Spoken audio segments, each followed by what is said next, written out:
Painting the Town, an Adventure in France.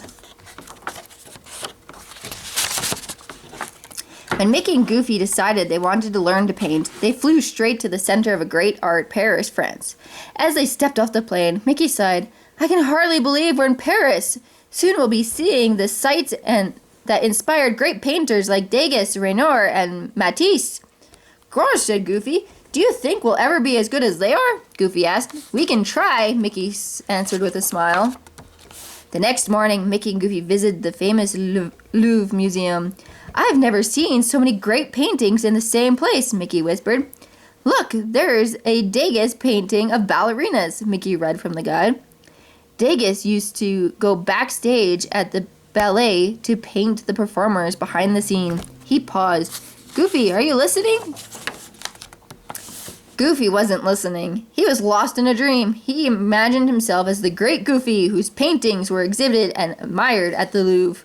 "Come on, Mickey," said Goofy with excitement. "Let's get started." Mickey agreed happily.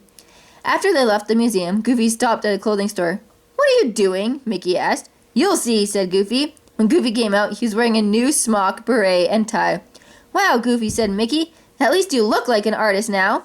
"That's the idea, Mick," said Goofy. "Come on, let's go to the ballet. I want to paint a ballerina just like Degas did."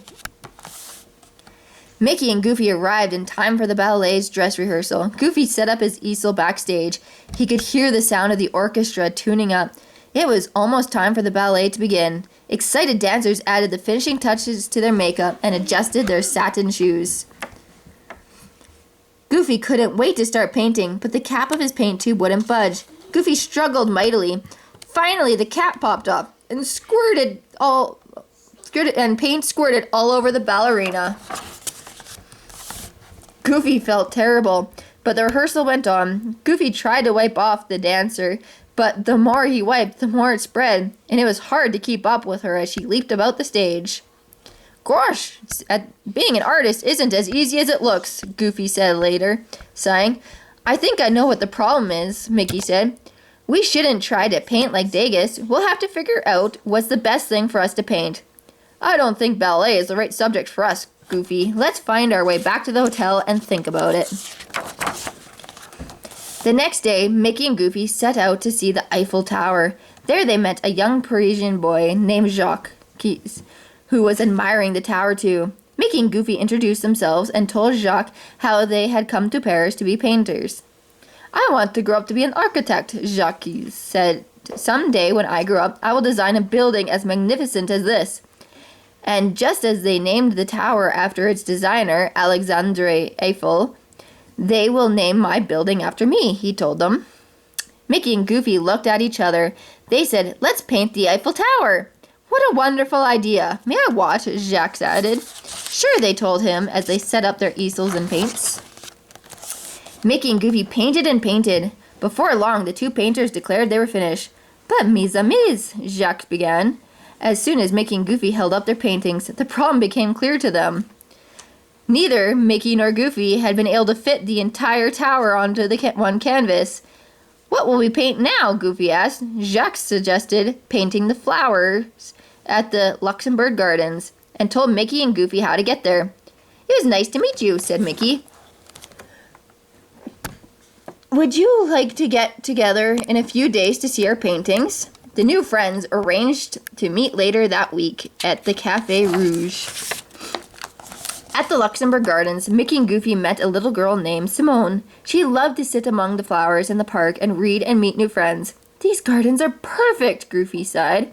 Mickey agreed. The two set up their easels beside Simone so they could talk to her while they painted. Goofy was so busy painting and talking that he didn't see the bee land on his canvas. Unfortunately, the bee noticed when Goofy painted him pink. The angry bee chased Goofy all around the gardens. "I don't think this is the right place for us to paint, either," said Mickey. "I hope your painting turns out well," said Simone. "Would you like to see for yourself?" asked Mickey. "We're meeting a friend later this week at Café Rouge. Would you like to join us?" Simone agreed happily. As Mickey and Goofy left the gardens, Goofy realized he was very hungry. "Gosh, Mickey, is this what they mean by starving artist?" he asked. Mickey laughed and pointed to a restaurant. We could stop in there for a bite to eat, he replied. But as Mickey and Goofy approached the restaurant, he noticed the restaurant pointing to the sign showing the restaurant was closed. The man opened the door. "We're closed now," he told them. "But I see you're an artiste. Come in."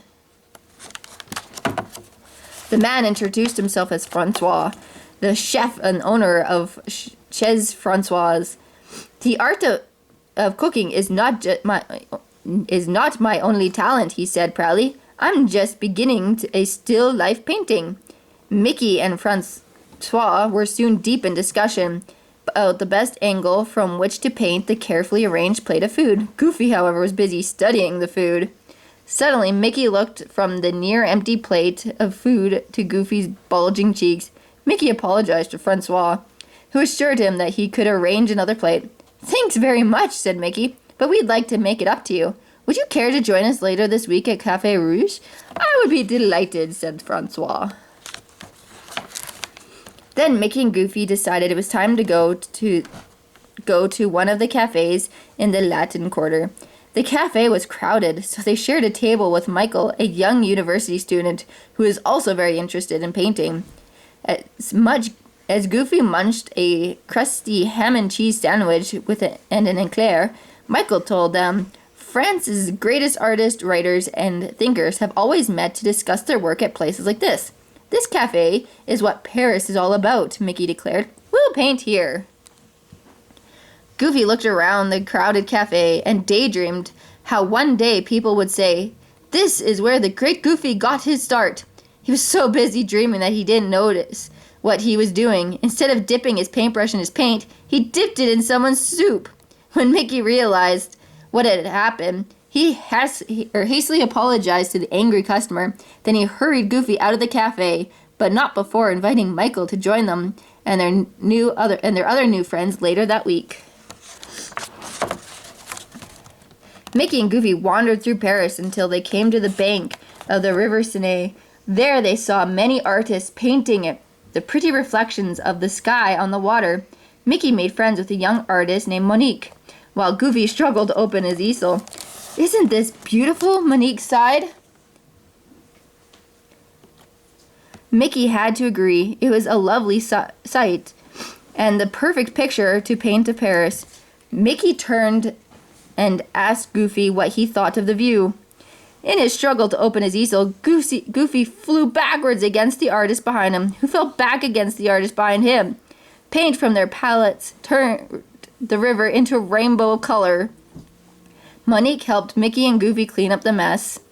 "We should probably go get back to the hotel now. Anyways," Mickey said to Monique, "but we did enjoy meeting you. Would you care to join us later this week at Café Rouge?" Monique was pleased to accept. She wrote down the address of the cafe and bid Mickey and Goofy farewell. Refusing to be discouraged, the two friends started out the next day, sure that they would find something special to paint. As they wandered along the busy Paris streets, they came along Arc de Triomphe. The guidebook says this arch is located in the heart of Paris. It is called the Arch of the Star because 12th Avenue lead out from the center like a ray of a star, Mickey told Goofy. The heart of Paris was what all Goofy heard. "Let's paint the arch," he said. He hurried to set up his easel. Cars everywhere began to honk their horns loudly. "Goofy, I don't think this is the time or the place to paint," Mickey said, leading Goofy out of the busy street. "I don't think we're ever going to find that special something to paint," Goofy admitted.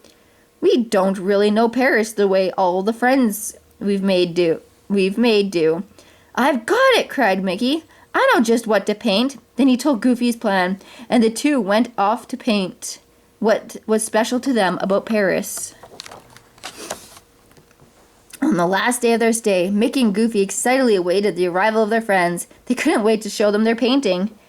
As the last guest arrived at Café Rouge, Goofy unveiled the painting. The friends applauded when they saw what Mickey and Goofy had painted.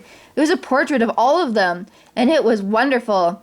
"What we finally figured out," Mickey explained, "is that it's best to paint something special.